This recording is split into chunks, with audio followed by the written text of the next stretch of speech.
We're going to turn now to, we're so proud to have CWA here, our labor partners.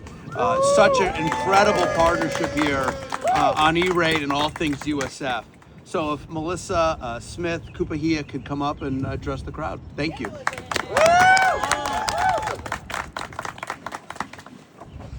Good morning, everyone. Hi, my name again is Melissa Smith-Kupihea, and I'm the president of Local 2336 of the Communication Workers of America. And we want you to know that CWA members know how much universal service matters. We have members who are fiber technicians who get families connected to the internet. We have members who are teachers and nonprofit workers who know how much access is so important to their students and those they serve in the community. Not only that, we also have members who work in call centers, retail stores, and they're getting folks connected so that they can live and work efficiently and productively. Does that sound like any of you? Yes.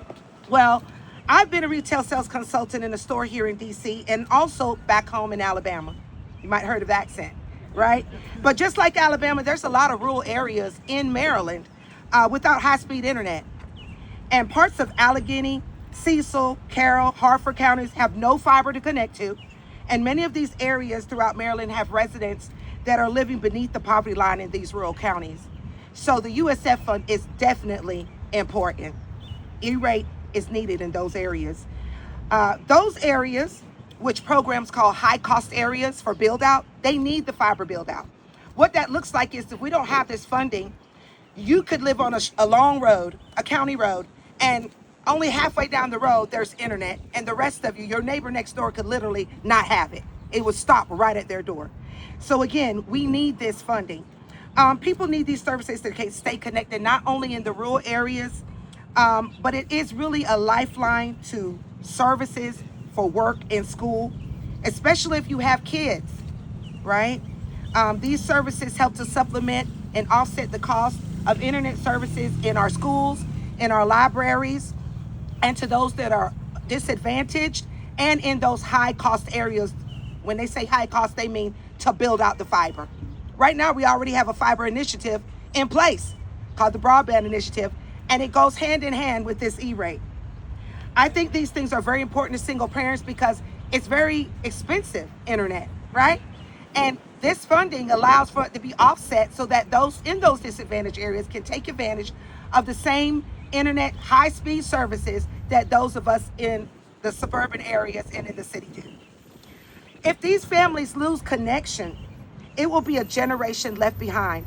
It is not like the years of, like me and you. Most of you here are at least over 30 or 40 years old, but not like 25 years ago, okay? I remember having dial-up, and that was expensive to me. It was not a luxury. It was a luxury, not a necessity, is what I'm trying to say. Today, internet and access is a necessity. It is no longer a luxury, and every single American should be able to have it to live, work, and be productive in this environment today. We're in the technology environment, and we need it. Let me just say this. If the program ends, over 54 million students could lose access, and over 7.5 million families could lose their Lifeline benefit. And that includes about 95,000 students and 19,000 families in DC alone. So CWA is proud to stand with all of the Supreme Court to keep our families connected. Yeah.